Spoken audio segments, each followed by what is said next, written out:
Good evening, Kemar here. And I'm getting this question a lot, asking why the cost of living is so high in Barbados. So I am going to do my best to explain why the prices in Barbados will never come down and why we will continue to pay high prices for a while. So before we get into it, I just want to explain some concepts to start. First, I want you all to understand how the economy is measured. The economy is measured in the form of what you hear the economists and the policymakers call GDP. And GDP is gross domestic product. GDP is just the sum of all of the goods and all of the services that are available in the Barbados economy. So for example, your job, for example, the goods in the supermarket, gas, when you add up all of those things help to build what the economists call GDP. Now GDP is made up of 4 elements and the economy is divided in 4 elements, which are C, which is equal to consumption, and consumption consists of all household expenditures on goods and services. So that could be cars, TV, food, clothes, haircuts, nail tech, doctor visits, anything like that. It consists of I, which is investment, which consists of buying your house, building buildings, a new business opening, or a current business expanding its reach, like how Crumbs, that you see Crumbs expanded into a lot of different outlets across the island. That's investment. G, for government purposes, that is where the government, this is where they account for government spending. So goods and services, for example, like the roads and the jobs that the government workers have, education, are provisional, like the hospital, water, the police, and the army, things like that. And lastly, net exports, which helps to deal with the foreign exchange element in the economy, how we earn foreign exchange, how we spend foreign exchange, XYZ.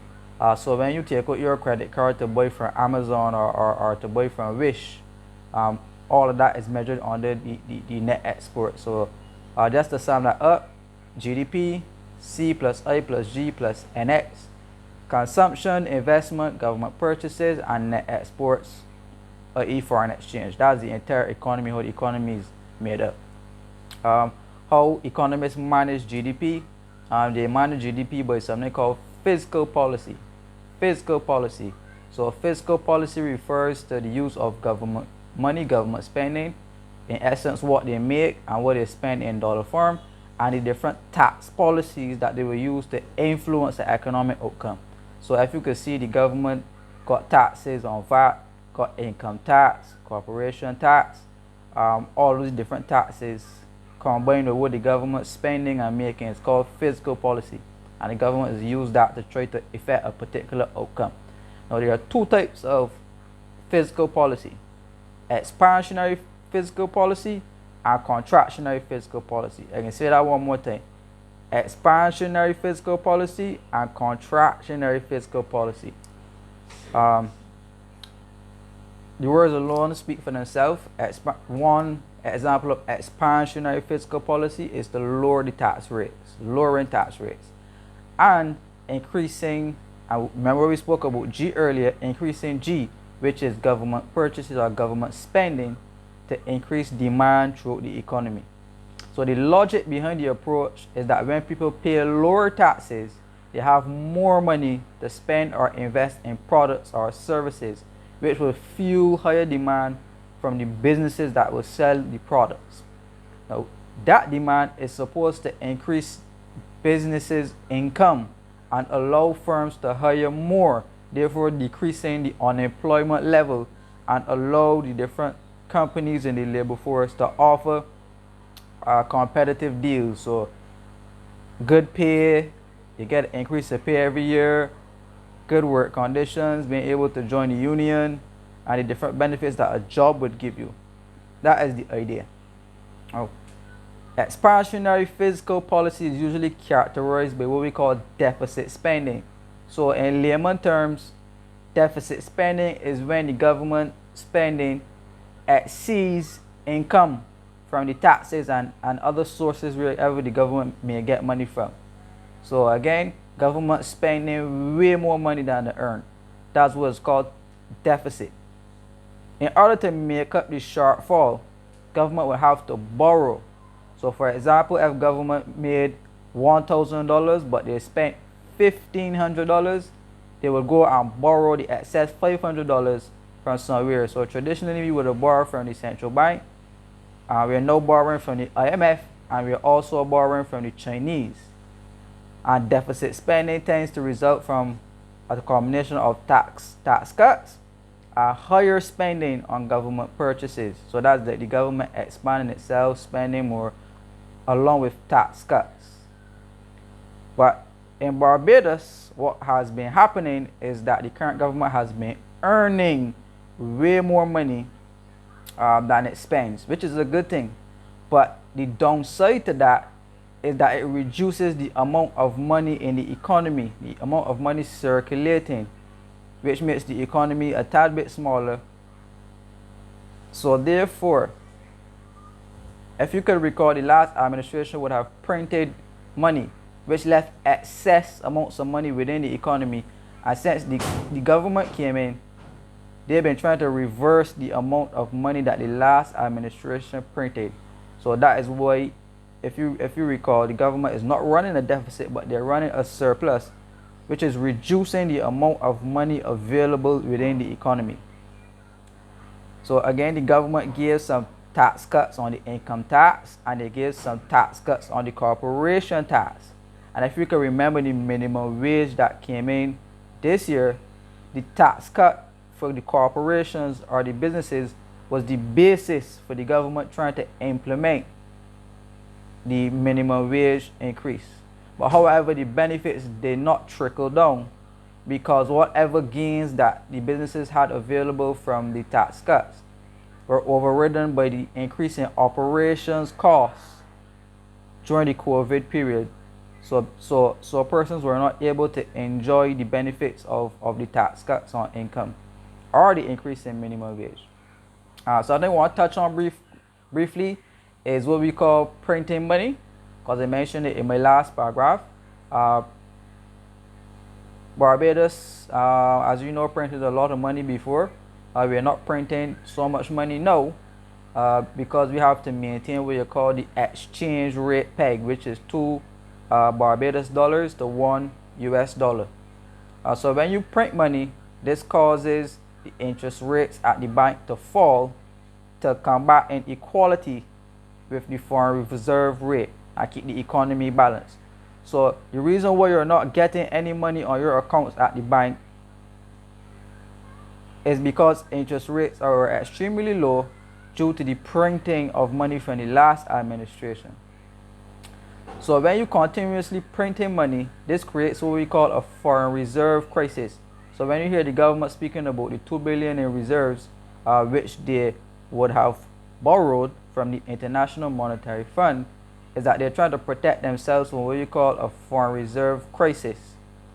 So when the government consistently spends more foreign exchange than it earns, while attempting to maintain the 2 to $1 peg, while the reserves are running out, this is what leads to a devaluation.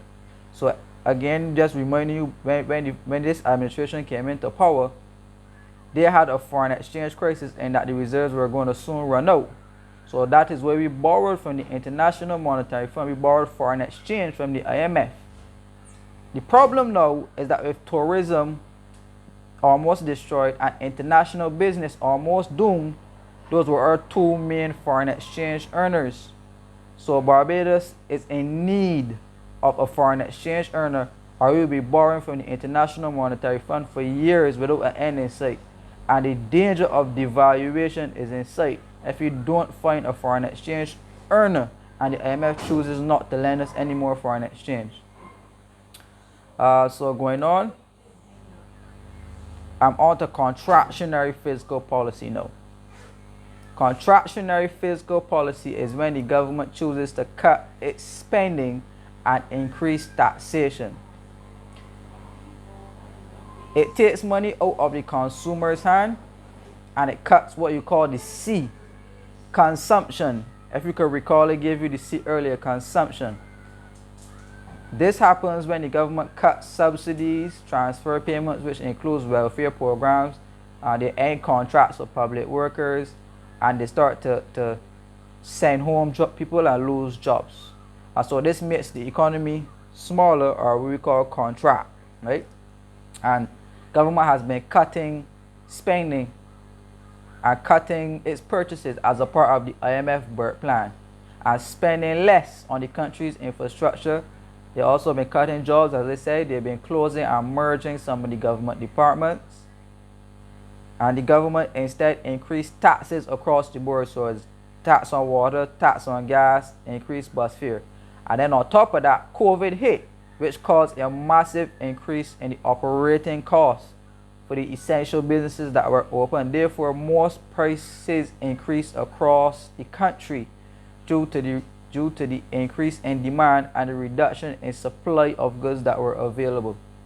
Unemployment levels also went record high, and the stimulus and the NIS checks were gone, which reduces the amount of money available for people to spend within their households. Again, cutting C, or consumption in the economy. So lastly, cutting government spending. Again, contractionary fiscal policy is shrinking the amount of money that's available in the economy, as it gives consumers less purchasing power, and that reduces business profit. It forces companies to cut employment and increases its prices. So lastly, basically what got us here is bad policy and COVID. And this is the main reason why prices are so high in the economy. Bad policy and COVID.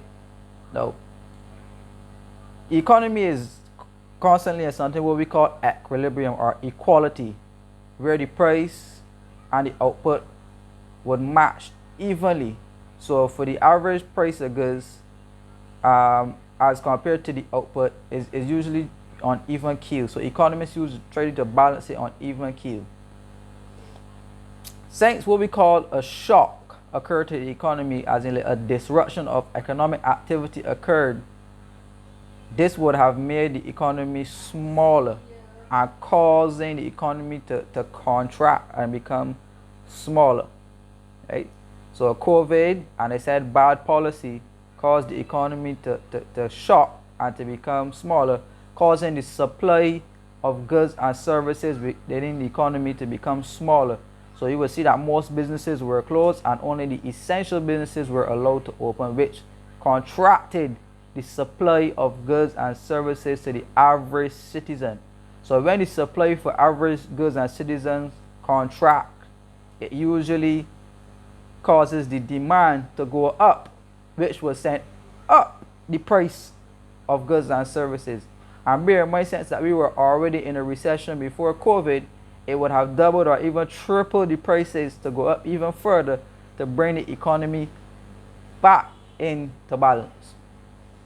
So in further explaining that, when the supply within the economy contracts, and it could be from things like increasing oil prices, it could be increasing freighting and shipping.